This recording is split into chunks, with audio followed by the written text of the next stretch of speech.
Why do you feel the need to explain yourself, even when no one asked, even for something small? You knock over a cup or hand in an assignment 2 minutes late, and suddenly you're delivering a 5-point presentation on exactly how it happened. Some people make a mistake, shrug, and move on. They don't think twice about it. But you instantly launch into an unprompted defense. The difference between that shrug and your panic is an invisible vacuum of psychological safety. You are expecting a negative reaction, a heavy consequence that the other person doesn't even see coming. This reflex signals a high-alert baseline for safety that most people never have to consider.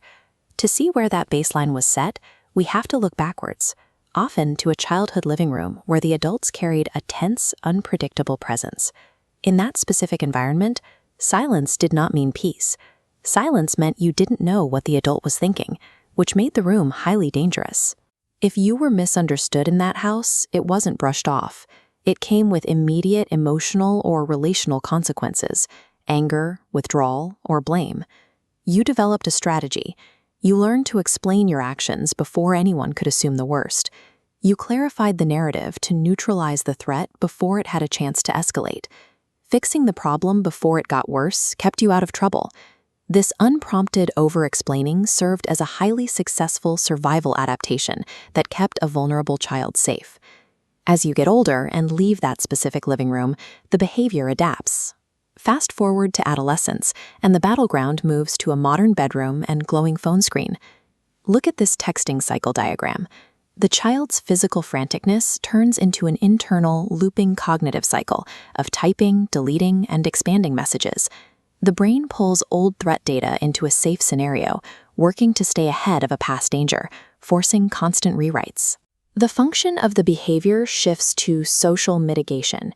You are managing exactly how peers perceive you, desperately trying to prevent them from reading the wrong tone into a message. You are taking a physical survival tool built for childhood and automatically applying it to standard everyday digital interactions. Give it a few more years and you enter the professional world. The authority figure is no longer a parent, but a manager or a boss. They offer a piece of simple feedback, and you instantly launch into a detailed defense of a minor spreadsheet error. You justify professional decisions that nobody was actually questioning.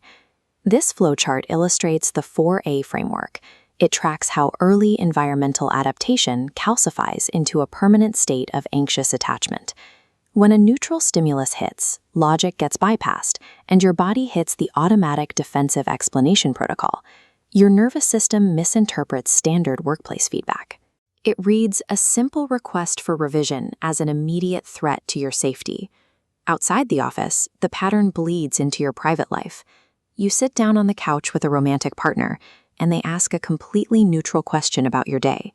Here, the drive to over-explain doesn't register as fear. Instead, it surfaces as a desperate, immediate need to be entirely understood.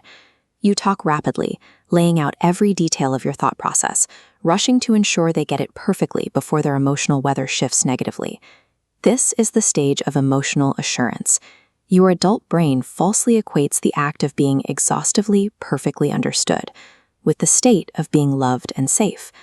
But eventually, you catch yourself mid-explanation. You stop, you take a breath, and you physically drop your shoulders.